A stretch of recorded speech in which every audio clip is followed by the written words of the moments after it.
Praise the Lord. ഇന്നത്തെ ചിന്തയ്ക്കുള്ള വിഷയം വെളിപ്പാട് പുസ്തകം 4-ാം അധ്യായത്തിലെ 4 സ്വർഗീയ ജീവികളെ കുറിച്ചുള്ളതാണ്. D.4 എന്ന് പറയുന്ന ഫയലിലെ 103-ാമത്തെ ഐറ്റമാണ്. ഇതേക്കുറിച്ച് മുമ്പ് വേറൊരു വീഡിയോ ഉണ്ടാക്കിയിട്ടുണ്ട്.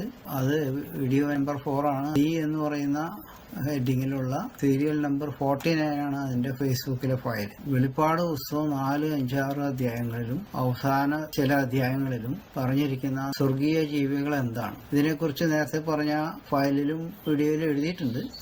എങ്കിലും അതൊന്നും കൂടി ഇവിടെ എക്സ്പ്ലെയിൻ ചെയ്യാൻ പോവാണ്.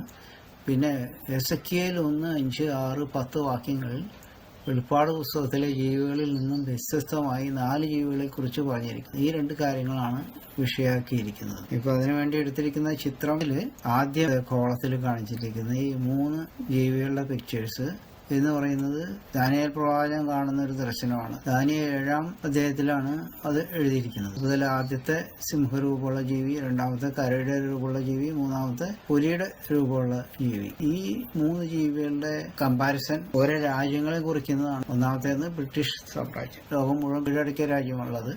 രണ്ടാമത്തെ കരടി എന്ന് പറയുന്നത് റഷ്യ, ചൈന. മൂന്നാമത്തെ പുലി എന്ന് പറയുന്നത് ഇന്ത്യ, സൗത്ത് അമേരിക്ക, ആഫ്രിക്ക തുടങ്ങിയുള്ള രാജ്യങ്ങൾ. അതാണ് ദാനിയേൽ കാണുന്ന ദർശനത്തിലെ ജീവികളുടെ കമ്പാരിസൺ. അതേസമയം വെളിപ്പാട് പുസ്തകത്തിലേക്ക് വരുമ്പോൾ ഇതിന്റെ കമ്പാരബിൾ ആയിട്ടുള്ള പിക്ചേഴ്സ് എന്ന് പറയുന്നത് ഒന്നാമത്തെ വെള്ളക്കാരുടേത് വെള്ളക്കുതിര, രണ്ടാമത്തത് റഷ്യ ചൈനയുടേത് ചുവന്ന കുതിര, മൂന്നാമത്തെ ഇന്ത്യ തുടങ്ങിയുള്ള കറുത്ത രാജ്യങ്ങളുടെ കറുത്ത കുതിര. ദാനിയേലിലും വെളിപ്പാടിലും പറഞ്ഞിരിക്കുന്നത് ഒന്ന് തന്നെയാണ്. വെളിപ്പാട് 4-ാം അധ്യായത്തിൽ 4 സ്വർഗീയ ജീവികളെ കുറിച്ച് പറഞ്ഞിട്ടുണ്ട്.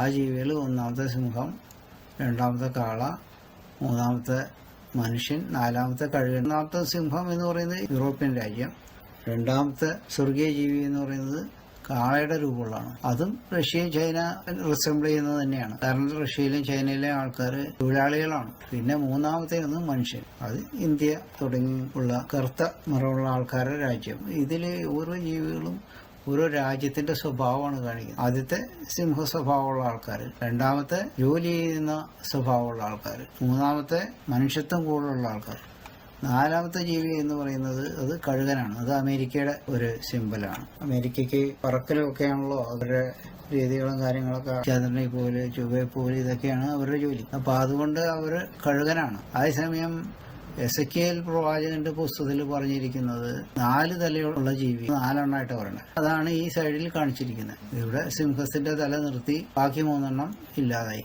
പിന്നെ ഇവിടെ കാളയുടെ മുഖം നിർത്തിക്കൊണ്ട് ബാക്കി 3 എണ്ണം കട്ട് ചെയ്തു.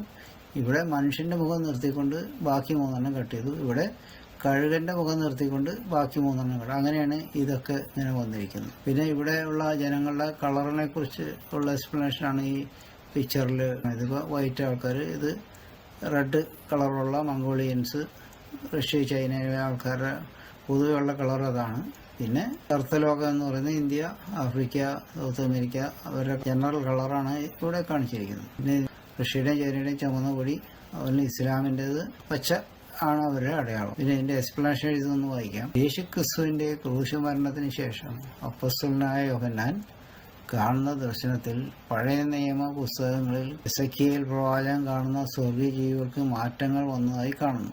ഓരോ ജീവികളുടെയും 4 തലകളിൽ 3 എണ്ണം വീതം ഛേദിക്കപ്പെട്ടതായി കാണുന്നു. നേരത്തെ പറഞ്ഞ പോലെ ഈ മാറ്റം യേശു ക്രിസ്തുവിൽ വിശ്വസിച്ച് രക്തസാക്ഷിത്വം വരിച്ച വിശ്വാസികളുമായി ബന്ധപ്പെട്ടിട്ടുള്ളതാണ്. മുകളിൽ കാണിച്ചിരിക്കുന്ന ചിത്രങ്ങളിലൂടെ ഇക്കാര്യം വിശദീകരിക്കാനാണ് ശ്രമിക്കുന്നത്. ചിത്രത്തിലെ മൃഗങ്ങളും കുതിരകളും സ്വർഗീയ ജീവികളും ഭൂമിയിലെ ഓരോ വിഭാഗം ജനങ്ങളെയും പ്രതിനിധീകരിക്കുന്നു. ഞാൻ നേരത്തെ പറഞ്ഞ പോലെ ഭൂമിയിലെ സകല രാജ്യത്വങ്ങളിന്മേലും സ്വർഗീയനായ ദൈവത്തിന്റെ ദൃഷ്ടിയുണ്ട്. ദൈവം അനുവദിച്ചിട്ട് തന്നെയാണ് ഈ രാജ്യത്വങ്ങളെല്ലാം നിലനിൽക്കുന്നത്. വെളിപ്പാട് 5, 8 മുതൽ 10 വരെയുള്ള വാക്യങ്ങളിൽ ഈ 4 സ്വർഗീയ ജീവികളും തങ്ങൾ കുഞ്ഞാടിന്റെ രക്തത്താൽ വീണ്ടെടുക്കപ്പെട്ടവരാണ് എന്ന് പറയുന്നു. അത് നോക്കാം. വെളിപ്പാട് 5, 8 തൊട്ട് 10 വരെ. 4 ജീവികളും 24 മൂപ്പന്മാരും ഓരോരുത്തൻ വീണയും വിശുദ്ധന്മാരെ പ്രാർത്ഥന എന്ന ധൂപവർഗം നിറഞ്ഞ പൊൻകലശവും പിടിച്ചുകൊണ്ട് കുഞ്ഞാടിന്റെ മുമ്പാകെ വീണു. And they sung a new song, saying, Thou art worthy to take the book and to open the seals thereof, for thou wast slain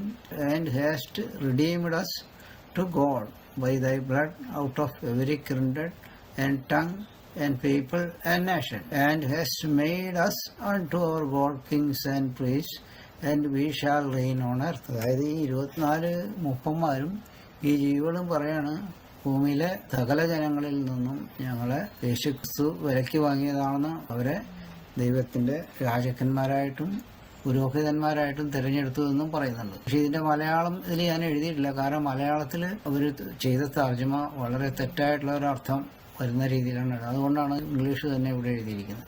അടുത്ത കാര്യം എന്താണ് ഇതിൽ എഴുതിയിരിക്കുന്നത്? ഇങ്ങനെയുള്ള യാതൊരു ജീവികളും ഭൂമിയിൽ വന്നതായി തിരുവചനത്തിൽ പറഞ്ഞിട്ടില്ല. യേശുക്രിസ്തുവിനാൽ വീണ്ടെടുക്കപ്പെട്ട വിശ്വാസികളാണ് ഈ ജീവികൾ എന്നാണ് അവർ പറയുന്നത്. ഇവരിൽ രക്തസാക്ഷിത്വം വരിച്ച വിശ്വാസികൾ ഉണ്ട് എന്ന് വെളിപ്പാട് 6, 9, 10 വാക്യങ്ങൾ വായിച്ചാൽ മനസ്സിലാക്കാം. അതൊന്ന് വായിക്കാം. അവൻ 5-ാം മുദ്ര പൊട്ടിച്ചപ്പോൾ ദൈവവചന നിമിത്തവും തങ്ങൾ പറഞ്ഞ സാക്ഷ്യം ഹേതുവായും അറക്കപ്പെട്ടവരുടെ ആത്മാക്കളെ ഞാൻ യാഗപീഠത്തിങ്കൽ കണ്ടു.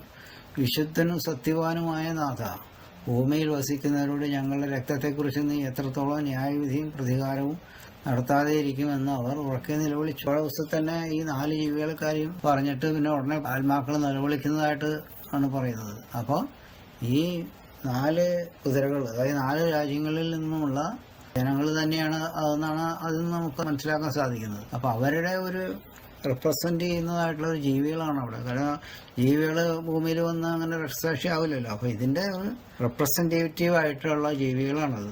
അതുകൊണ്ടാണ് അവരങ്ങനെ പറയുന്നത്. വെളിപ്പാട് 6 അധ്യായത്തിൽ 4 കുതിരകളെ വിളിക്കുന്നത് ചിത്രത്തിൽ കാണിച്ചിരിക്കുന്ന 4 സ്വർഗീയ ജീവികളാണ്. അതിനാൽ ഈ 4 ജീവികളും ഈ ലോകത്തിലെ 4 വിഭാഗം ജനങ്ങളുടെയും പ്രതീകങ്ങളാണെന്ന് കരുതാവുന്നതാണ്. ഞാൻ നേരത്തെ പറഞ്ഞ പോലെ 4ാമത്തെ വിളറിയ പച്ചക്കുതിര ഇസ്ലാമിക രാജ്യത്തെ കാണിക്കുന്നു. ഈ വിഭാഗം ജനങ്ങൾക്ക് സ്വർഗത്തിൽ പ്രതീകാത്മക ജീവിയില്ല. എന്നാൽ ഇസ്ലാമിക ഭീകരതയെ ഏറ്റവും അധികം അടിച്ചമർത്തുന്ന അമേരിക്കയ്ക്ക് പ്രതീകാത്മക ജീവിയുണ്ട്, കഴുകനുണ്ട്. ഇസ്ലാം അതിൽ നിന്ന് ഒഴിവാണ്. ഇസ്ലാം ഒഴികെ ഈ 4 വിഭാഗം ജനങ്ങളിൽപ്പെട്ട വിശുദ്ധർ തന്നെയാണ് 5-ാം മുദ്ര തുറക്കുമ്പോൾ യാഗപീഠത്തിന് ചുവട്ടിൽ നിലവിളിക്കുന്നതായി എഴുതിയിരിക്കുന്നത്.